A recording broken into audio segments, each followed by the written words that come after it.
जय हिंद साथियों, आप सभी का स्वागत है। तो आज हम बात करेंगे आपके 18/2/2024 में पूछे गए सेकेंड शिफ्ट के सारे महत्वपूर्ण क्वेश्चंस को, ठीक है, मैथ के। और इससे पहले मैं बता दूं कि फर्स्ट शिफ्ट का हमने बहुत अच्छे से कराया भाई, आप इसको जरूर देखिएगा, ठीक है। तो चलिए इसको देखते हैं। पूछा है कि 7 की पावर 7 को जब 4 से विभाजित किया जाए तो शेषफल क्या होगा। अरे भैया ये तो बहुत आसान पूछ दिया है। 7 का पावर क्या है, कितना है, 7 है। इसको 4 से विभाजित करना है तो इसको पहले भाग करिए। ऐसा भाग करना है कि मेरा भाई या तो 1 आ जाए या तो माइनस का 1 आ जाए। तो आप कहेंगे सर 2 बार जाएगा, और जैसे ही 2 बार जाएगा तो 4 दूना 8 हो जाएगा, और 4 दूना कितना हो जाएगा, 8 हो जाएगा। जब 7 में से 8 घटाएंगे तो माइनस का पावर क्या आएगा, 1। और -1 का पावर अगर विषम होता है तो बताइए क्या आता है। आप कहेंगे सर माइनस का 1 ही आएगा, नीचे 4 है तो 4 हो जाएगा। अब शेषफल तो माइनस में होता नहीं है, प्लस में होता है, इसलिए लाकर इसको इसमें क्या करते हैं, जोड़ते हैं। तो 4 में 1 जैसे ही जोड़ेंगे तो बताइए कितना आएगा। आप कहेंगे सर 3 आएगा, यानी कि घट जाएगा। तो बोलिए तो ऑप्शन नंबर क्या हो जाएगा, सी इसका राइट हो जाएगा।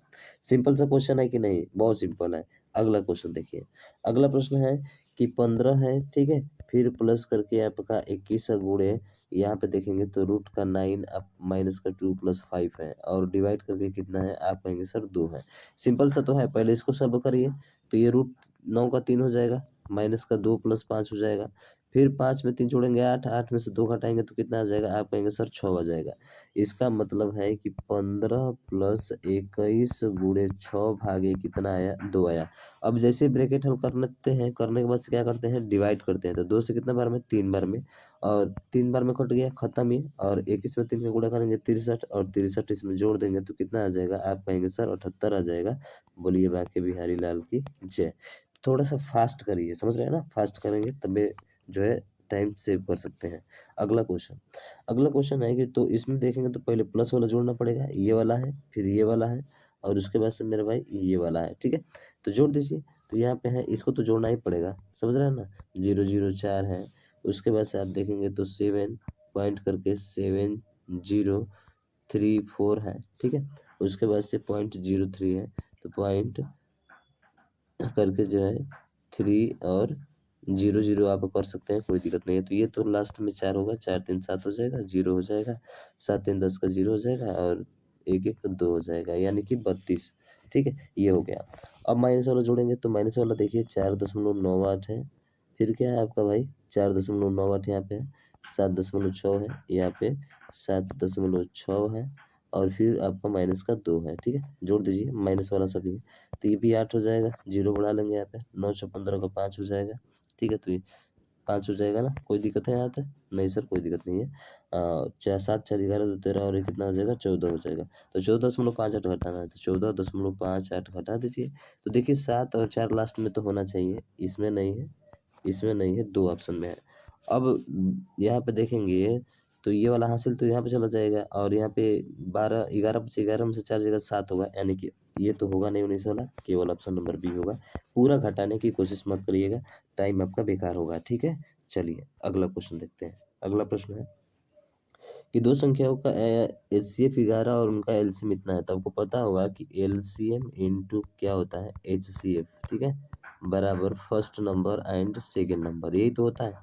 एलसीएम दिया है 11, ये दिया है 609, और इसका एक मान दिया है कितना, 77। तो दूसरा मान अपने निकाल सकते हैं। अरे 11 सत्ते 77, कट जाएगा ना। 7 से कितना बार में, तो आप कहेंगे 7 8 56 हो जाएगा, और 49 बचेगा, तो 7 7 49, यानी 87 इसका क्या होगा, राइट आंसर हो जाएगा, ठीक है। तो ये तो डायरेक्ट फार्मूला पे था, कोई दिक्कत नहीं है, इसमें आसानी से कर लेंगे, ठीक है। अगला प्रश्न देखिए। कह रहे कि एक धनराशि को अभय, बीना और चंदन, देखिए अभय है, बीना है, चंदन है, और दिव्या है, ठीक है। ABCD करके है मेरे भाई। पूछ रहा है कि जो है वितरित किया गया, यदि चंदन को दिव्या से इतना अधिक प्राप्त हुआ, तो चंदन को दिव्या से कितना अधिक प्राप्त हुआ है, पहले लिख लेते हैं, ठीक है। तो देख रहे हैं कि चंदन को जो दिव्या से 1 अधिक प्राप्त हो रहा है, ये 1 नहीं कितना बोल रहा है, 500 बोल रहा है। तो बताइए कितने गुना है, आप कहेंगे सर 500 गुना है। तो पूछा क्या है, बीना, बीना की वैल्यू पूछा है, तो ये भी कितने गुना हो जाएगा, आप कहेंगे सर 500 गुना हो जाएगा। तो बताइए कितना हो जाएगा, आप कहेंगे सर ये 1000 हो जाएगा। बोलिए ऑप्शन नंबर बी क्या होगा, इसका राइट हो जाएगा, ठीक है। सिंपल सा है ना। अगला देखिए। अगला प्रश्न है कि गेहूं की कीमत में इतना % की कमी। अब 6 सही 1/4 की क्या कर रहा है मेरे भाई, कमी कर रहा है। इसका मतलब है कि 6 चौके 24 और ये कितना होता है 25। अब 25/4 गुणे कितना हो जाएगा, आप कहेंगे सर 100 हो जाएगा। कम ही कर रहा है तो 25 से कम 25, 25 चौके ये 100 हो जाएगा। तो 1/16। अगर ओरिजिनल वैल्यू जो है, ओरिजिनल जो है, ठीक है, ओरिजिनल जो है 16 है, तो एक की कम करा तो कितना में बेचेगा, तो कितना में खरीदेगा मेरे भाई 15 में। अब 15 के हिसाब से जो है कह रहा है कि प्रति किलोग्राम गेहूं का मूल्य दर क्या है। यदि एक आदमी 135 में 1 किलो बेचता है तो 15 रुपये के हिसाब से खरीदेगा तो कितना किलो खरीदेगा मेरे भाई। तो आप कहेंगे सर 15 नवा 35, 135 रुपये में, यानी कि 9 किलो खरीदेगा, ठीक है।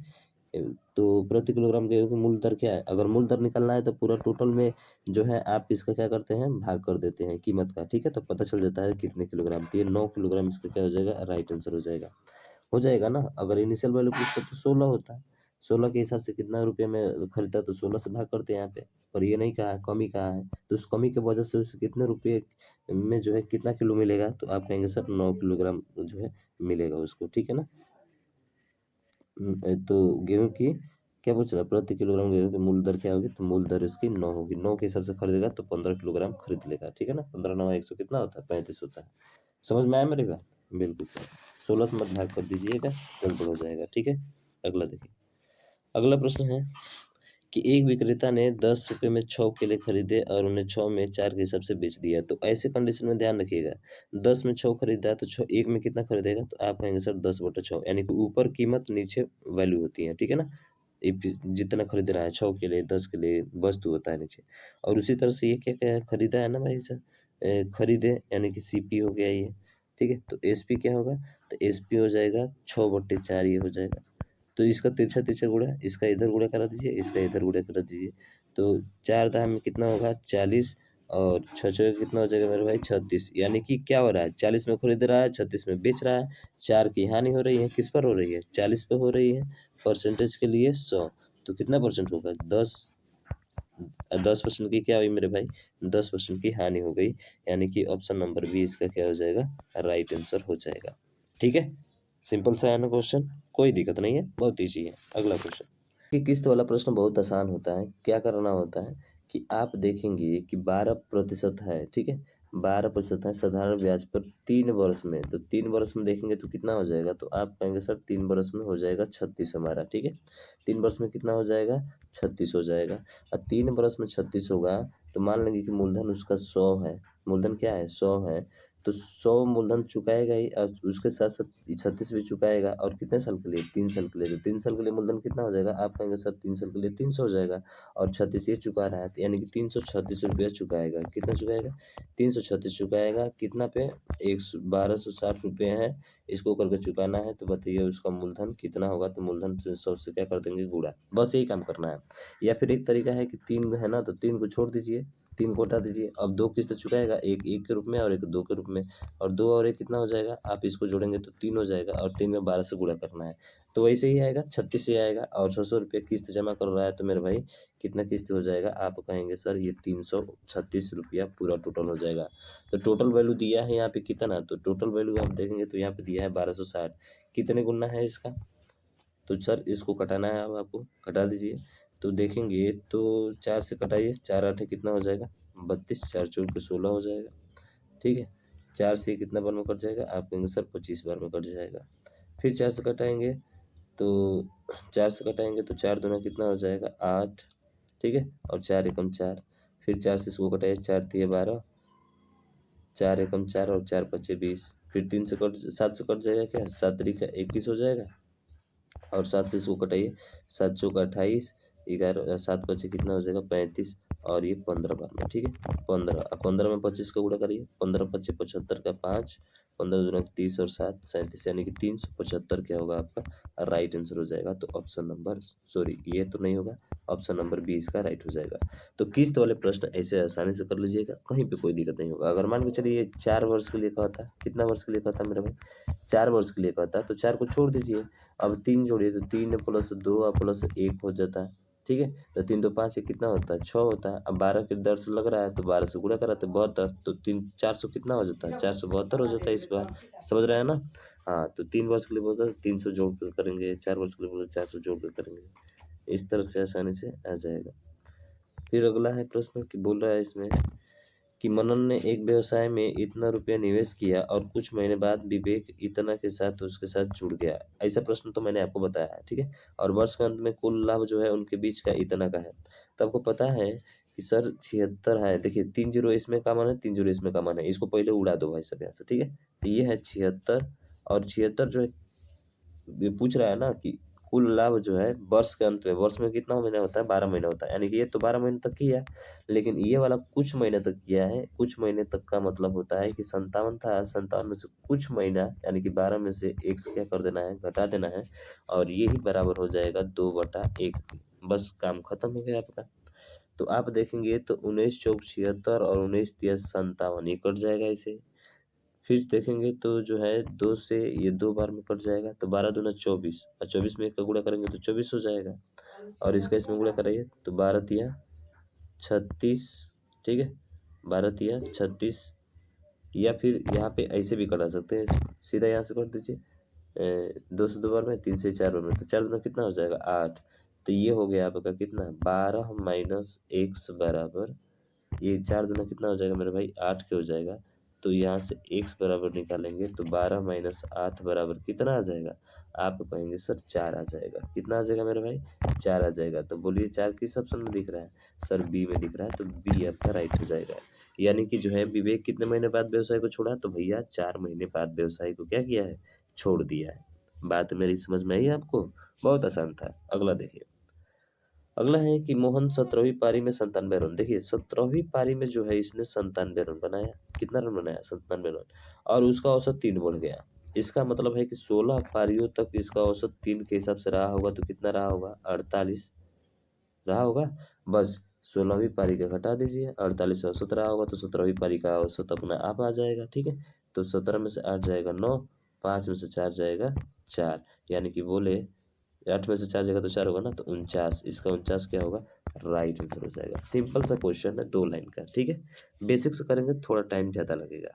अगला देखिए, अगला प्रश्न है कि 30 आदमी एक काम को 16 दिनों में कर सकते हैं और उनमें काम शुरू करने के 6 दिन बाद। तो यहीं से आपको सवाल को देखना है, 6 दिन बाद। इसका मतलब है कि 30 आदमी तो थे, 6 दिन बाद आए, तो 6 दिन बाद आए तो इसका मतलब कितने दिन का और काम बचा, तो आप कहेंगे 16 में से 6 घटा देंगे सर, यहाँ पे बचा अब आपका 10 दिन का काम। कितने दिन का, 10 दिन का। तो शेष काम यहाँ पे लेना है, ठीक है। अब टोटल काम इतना बचा।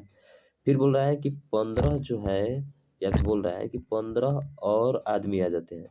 तो पहले 30 थे, 15 और आ गए तो कितना हो जाएंगे, आप कहेंगे सर 45 हो जाएंगे।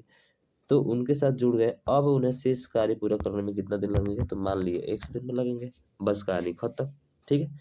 तो ये देखिए 15 45 इधर आ जाएगा, तो 15 तिया 45 और 15 दूना के 30, 10 दूना के 20 और नीचे क्या है 3, तो 20/3 दिन में काम क्या हो जाएगा, समाप्त। भैया ऑप्शन नंबर 20 का राइट हो जाएगा। बात आपके दिमाग में आई क्या, अरे आई, आसान था कि नहीं, बिल्कुल। इतना आसानी से कौनो नहीं बताएगा ससुरा, ठीक है। अगला देखिए, इतना के बीच कितने पद हैं। ये पिछला शिफ्ट में पूछा गया था, 18 का फर्स्ट शिफ्ट में मेरे भाई पूछा गया था, ठीक है। तो चलिए इसको देखते हैं कितने पद हैं। तो आपको पता है कि ए बराबर क्या है, 9 है। डी बराबर जो इनका अंतर होता है 9 3 12, 3 का अंतर है। और एल बराबर क्या है, जो लास्ट वाला पद दिया है 87, ठीक है। तो हमारा फार्मूला होता है एल बराबर ए प्लस n-1 इंटू डी, यही तो होता है। तो ये है 87 बराबर ए का मान कितना है, आप कहेंगे 9 है, प्लस n-1 है, डी का मान कितना है 3 है। घटा दीजिए तो 17 में से 9 जाएगा, 8 बचेगा, यानी कि 78 हो जाएगा। और बराबर n-1 इंटू 3, तो 3 से कितना बार में कट जाएगा, तो अब 3 दूना का 6, 3 छः 18, 26 हो जाएगा। कितना हो जाएगा मेरे भाई, 26 हो जाएगा। तो यहाँ से n-1 का मान कितना आ जाए, 26 आया। तो बताइए n बराबर क्या हो जाएगा, आप कहेंगे सर n बराबर 26 प्लस 1 हो जाएगा, यानी कि 27 हो जाएगा। तो क्या इसका 27 आंसर होगा, यही तो गलत होता है मेरे भाई, 27 नहीं होगा। क्यों, क्योंकि 27 तो आपका आंसर आया है, ठीक है। पर पूछा है इन दोनों के मध्य, यानी कि इनके बीच छोड़ देना है, तो घटा देंगे इसमें से कितना आएगा, आप कहेंगे सर 25 आएगा। और ये आपका राइट आंसर होगा, ठीक है। नहीं तो बहुत लोग मारेंगे इसी पे, हमको पता है, पर ये गलत है मेरे भाई। बीच में पूछा है, मैं पूछूं कि आप 3 लोग हैं, 1 2 3 लोग हैं, तो आपके और इसके बीच में कितने लोग हैं, अरे भाई एक ही तो है, यानी कि इन दोनों को घटा देते हैं। समझ में आ गया। देखिए ये भी प्रश्न बहुत आसान है। पूछा है कि दो वर्गों का जो परिमाप है ना वो कितना है, 52 और 20 है। तो वर्गों का परिमाप का मतलब क्या होता है कि 4a बराबर कितना दिया है, 52 दिया है। तो आपको यहाँ से a का मान निकाल सकते हैं। आप a का मान निकालेंगे तो सर कितना आ जाएगा, 13 आ जाएगा। ठीक है। फिर दूसरा का दिया है 20 सेंटीमीटर है, यानी कि 4a बराबर फिर कितना दे दिया, 20 दे दिया। तो बताइए यहाँ से a बराबर कितना आ जाएगा, आप कहेंगे 5 आ जाएगा। फिर बोल रहा है कि जो तीसरा भुजा है ना, जो तीसरा वर्ग है उसका परिमाप ज्ञात कीजिए, जिसका क्षेत्रफल, किसका क्षेत्रफल, तीसरे का क्षेत्रफल यानी इसका स्क्वायर बराबर इन दोनों के स्क्वायर के अंतर के बराबर है। तो 13 का स्क्वायर 169 होता है मेरे भाई, अलग से कर लीजिए। और 12 5 का स्क्वायर 25 होता है, जब घटाएंगे तो कितना आएगा, आप कहेंगे 144 आएगा। यानी कि a का स्क्वायर बराबर 144 आ गया। तो बताओ a बराबर कितना आ जाएगा, आप कहेंगे सर 12 आएगा। हमसे पूछा क्या है, हमसे परिमाप पूछा है। तो परिमाप बराबर क्या आता है, 4a होता है। यानी कि 4 और a का मान इस बार कितना आया है, 12 आया है। तो 12 चौक कितना हो जाएगा, 48। बोलिए ऑप्शन नंबर डी क्या होगा, इसका राइट आंसर हो जाएगा। बात समझ में आ गई आपको क्या है, बिल्कुल ठीक है। देखिए ये सवाल भी बहुत महत्वपूर्ण सवाल है। बोला है कि दो वर्गों का परिमाप इतना है, यानी कि पहला वर्ग है और दूसरा वर्ग है। ठीक है। इसका परिमाप दिया है 4a बराबर 52 दिया है। तो आपको पता है कि यहाँ से a का मान निकाल सकते हैं। तो a बराबर कितना हो जाएगा, 13 हो जाएगा। ठीक है। यहाँ तक कोई दिक्कत नहीं है मेरे भाई, कोई दिक्कत है नहीं सर, कोई दिक्कत नहीं है, 13 आ जाएगा। फिर बोल रहा है कि 20 सेंटीमीटर है, तो दूसरे वाले का 20 सेंटीमीटर है। तो यानी कि 4a बराबर कितना है, 20 है। तो बताइए a बराबर कितना हो जाएगा, आप कहेंगे सर a बराबर 5 हो जाएगा। दूसरे का ये मिल गया। अब पूछ रहा है कि जो तीसरे वर्ग का जो परिमाप है, तीसरे वर्ग का परिमाप क्या होता है, 4a होता है जिसका क्षेत्रफल जो है इन दोनों वर्गों के क्षेत्रफल के अंतर के बराबर है, यानी इन दोनों का क्षेत्रफल। तो इन दोनों का क्षेत्रफल मतलब 13 के स्क्वायर और -5 के स्क्वायर के बराबर है। तो बताइए 4a बराबर कितना हो जाएगा। तो आप कहेंगे सर 13 के स्क्वायर 169 होता है और -5 के स्क्वायर कितना होता है, 25 होता है। जब इसको घटाएंगे तो कितना आ जाएगा, तो आप कहेंगे घटाएंगे तो सर 144 आ जाएगा।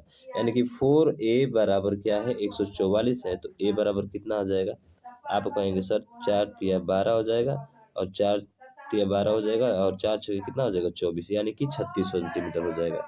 कितना सेंटीमीटर, 36 सेंटीमीटर। तो ऑप्शन नंबर बी इसका क्या हो जाएगा, राइट आंसर हो जाएगा। ठीक है। तो तीसरे वर्ग का परिमाप ज्ञात कीजिए जिसका क्षेत्रफल इतना हो जाएगा। ऐसे तो आप ध्यान रखिएगा, बहुत ही अच्छा सवाल, बेहतरीन सवाल आपका है। ठीक है ना, बात समझ में आ गई। तो ए बराबर कितना होगा इसका, 36 हो जाएगा।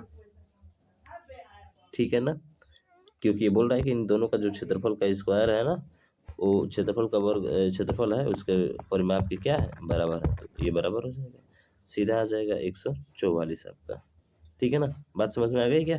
चलिए अगला क्वेश्चन देखिए। अगला प्रश्न है, इसमें बोल रहा है कि एक आदमी 9 किलोमीटर प्रति घंटा की गति से चलते हुए एक पुल को 15 मिनट में पार करता है। तो देखिए 9 किलोमीटर प्रति घंटा है, तो पहले इसको मीटर प्रति सेकंड में बदल लीजिए। तो 5 बटा कितना हो जाएगा, आप कहेंगे सर 18 हो जाएगा। 9 से 2 बार में, यानी कि 5 बटा सीधा 2 मीटर प्रति सेकंड आ जाएगा। ठीक है। पर यहाँ पे 15 मिनट दिया है, तो 15 गुणे 60 करेंगे तो ये भी सेकंड में बदल जाएगा। तो 15 छक्के 900, ठीक होगा ना भाई, 900 हो जाएगा। तो ये हो गया आपका क्या समय, ये हो गया चाल। तो दूरी बराबर क्या होता है, चाल गुणे समय, यानी कि 900 गुणे 5 बटा 2 हो जाएगा मेरे भाई। तो 9 5 45, कितना हो जाएगा, 4500। और 4500 का आधा कर दीजिए तो कितना हो जाएगा, आप कहेंगे सर 2450, यानी कि ऑप्शन नंबर बी क्या हो जाएगा, इसका राइट आंसर हो जाएगा। सॉरी 2450 बोल रहे हैं, 2250 होगा ना। कितना होगा मेरे भाई, 2250 होगा। 22 दूना का 44 और 45 हो जाएगा। It's very simple. ठीक है ना। चलिए अगला क्वेश्चन देखिए। अगला प्रश्न डाटा इंटरप्रिटेशन से पूछा गया है मेरे भाई। ठीक है, इसके लिए थोड़ा सा मैं चेंज करता हूँ यहाँ पे और देखता हूँ इस तरह से। ठीक है, कह रहा है कि जनवरी अप्रैल कंपनी एस द्वारा बेचे गए उत्पादनों की संख्या में लगभग कितने प्रतिशत की वृद्धि हुई है। तो एस द्वारा जनवरी से और अप्रैल, तो एस जनवरी से अप्रैल, तो एस ये हो गया। जनवरी में कितना है, 85 है, यही है ना मेरा भाई। देखिए जनवरी में क्या है, 85, ये वाला है। तो ये हो गया आपका 85। ठीक है। और उसके बाद से अप्रैल बोल रहा है, तो अप्रैल में ये वाला है। तो ये वाले के बीच में एस वाला देखेंगे तो 140 है, तो ये 140 हो गया। ठीक है। तो क्या पूछा है, कितने प्रतिशत की वृद्धि हुई है? तो मेरे भाई पहले 85 था, अब 140 हो गया है। कितना बढ़ गया? तो आप कहेंगे सर यहाँ पे 15 ये बचा और 40 यानी कि 65 बढ़ गया है। कितना बढ़ गया है मेरे भाई? यहाँ से 65 बढ़ गया है, किस पर? 85 पर, और परसेंटेज के लिए 100। कहानी खत्म हो गया। तो 5 से इसको घटाएंगे तो कितना बार में घटेगा? 17 बार में, और 5 से ये 13 बार में, यानी कि 1300 बटा कितना हो जाएगा? आप कहेंगे सर 1300 बटा 17 हो जाएगा। कब बार जाएगा? तो आप देख लीजिए, 17 साते कितना होता है? 119। 17 साते 119 होता है, तो 1300 में 119, 17 साते 119, ठीक है ना। 17 आठे 136, 17 8 36 से 17 आठे 136, 17 सत्ते 19 से 7 बार जाएगा, ठीक है। 7 बार जाएगा, तो 7 बार जाएगा तो ये तो दोनों ऑप्शन नहीं होंगे आपके, ये तो क्लियर हो गया, ये दोनों नहीं हो सकते हैं, ठीक है। तो 10 में से 9 जाएगा, 1 बचेगा, और 2 में से 1 जाएगा, 1 0, और 17 छक्के 102, 17 छक्के 102, 17 7 100, यानी 6 बार जाएगा। तो बोलिए ऑप्शन नंबर डी क्या होगा? राइट आंसर, यानी कि 76 दशमलव कुछ पॉइंट होगा, 72 आपका नहीं आ सकता है। बात समझ में आई? ठीक है, अगला क्वेश्चन। अगला बोल रहा है कि मार्च अप्रैल मई में मिलाकर कंपनी टी द्वारा बेचे गए उत्पादनों की संख्या में 32% स्टाइल स्टील से बने थे। तो मार्च अप्रैल और मई मिलाकर कंपनी टी द्वारा बेचे गए साइल्ड उत्पादों की कुल संख्या कितनी है? सिंपल सा है, टी द्वारा देखिए मार्च अप्रैल मई, तो टी है मार्च अप्रैल मई, तो मार्च देखेंगे तो मार्च ये वाला है, ठीक है। मार्च में 120, ठीक है, फिर है 165 ये वाला, ये तीनों, ठीक है। 165 और 165 जोड़ दीजिए इनका, तो 5 5 10 का 0 हो जाएगा, 6 6 12 2 14 1 15 का 5 हो जाएगा, ठीक है। और 2 3 और 1 कितना हो जाएगा? 450। 450 का 32% निकाल दीजिए, तो 32/100 हो जाएगा, सीधा खत्म, 0 0 खत्म सर। अब 5 से 2 बार में, 5 से 9 बार में, ठीक है, और 2 से 16 बार में, 16 9 कितना होता है? 144। तो बोलिए ऑप्शन नंबर ए क्या होगा? इसका राइट हो जाएगा। सिंपल सा है कि नहीं? इस बार डाटा इंटरप्रिटेशन थोड़ा अच्छा पूछा है, इसके पहले वाले में देखेंगे ना, फर्स्ट चैप्टर में बहुत खतरनाक पूछा है मेरे भाई, ठीक है ना। कह रहा है कि फरवरी कंपनी जो है पी और एस टी द्वारा बेचे गए, पी एस और टी द्वारा बेचे गए उत्पादों की औसत संख्या क्या होगी? पी एस टी, ठीक है ना, फरवरी में।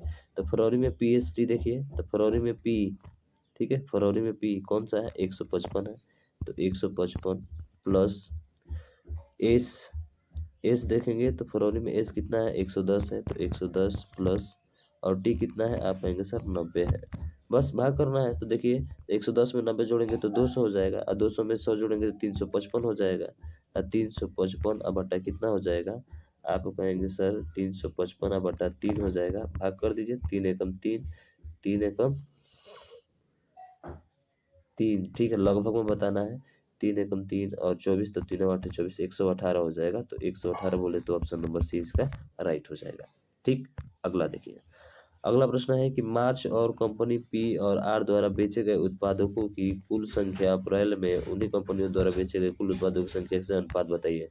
तो पी और आर मार्च में, तो मार्च में देखिए पी और आर, तो पी हो गया, आर हो गया, मार्च में देखना है, तो मार्च में 180 यहाँ पे है और यहाँ पे 115 है, तो 180 में 115 जोड़ेंगे तो कितना हो जाएगा? 295, 295 रेशियो, ठीक है।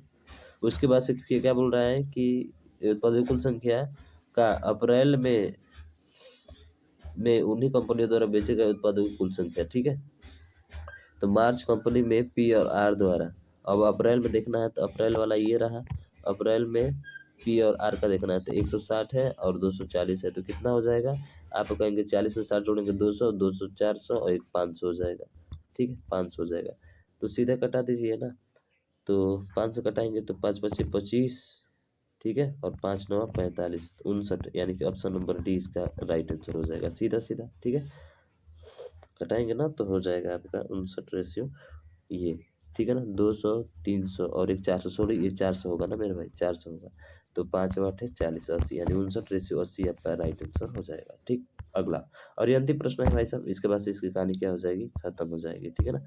क्या बोला है इसमें कि जनवरी और मई मिलाकर कंपनी क्यू द्वारा बेचे गए उत्पादकों की कुल संख्या, ठीक है, तो जनवरी और मई, तो जनवरी और कौन सा है? जनवरी और मई क्यू द्वारा, ठीक है, क्यू द्वारा जनवरी और मई। तो जनवरी में 80 है, ठीक है, और मई में कितना है 120 है, यानी कि 180 और प्लस 120 जोड़ देंगे तो कितना हो जाएगा, आप कहेंगे सर ये हो जाएगा 200, कितना होगा 200। फिर बोल रहा है कि संख्या और समान महीनों में मिलाकर कंपनी आर द्वारा बेचे गए उत्पादों की कुल संख्या, यानी कि आर द्वारा बेचे गए इसी में, ठीक है, तो आर द्वारा बेचे गए जनवरी में 155 है और मई में 130 है, तो जोड़ेंगे तो कितना होगा 285, 200 कितना हो जाएगा 285 हो जाएगा। उसके बाद से पूछ रहे हैं उत्पादों के बीच का अंतर कितना है, तो 200 285 85 का अंतर है मेरे भाई, सीधा सीधा आंसर है ऑप्शन नंबर बी। तो इस शिफ्ट में थोड़ा सा क्वेश्चन आपका इजी पूछा है, पर इसके पहले वाले शिफ्ट में मेरे भाई डाटा इंटरप्रिटेशन का बहुत ही डेंजरस क्वेश्चन पूछा था, ठीक है ना। आप खुद से देख लीजिए उसको, मैं तो सॉल्व करके अपलोड कर दिया हूँ मेरे भाई, और ये भी अपलोड कर देता हूँ, ठीक है ना। तो मुझे आशा है कि आप ये सारी चीज़ें समझ गए होंगे बहुत अच्छे तरीके से, तो आप इस वीडियो को ज़्यादा से ज़्यादा शेयर करिएगा, ठीक है, और अभी तक चैनल को सब्सक्राइब नहीं किया तो सब्सक्राइब जरूर करिएगा। मिलते हैं नेक्स्ट वीडियो में, तब तक के लिए जय हिंद, जय भारत।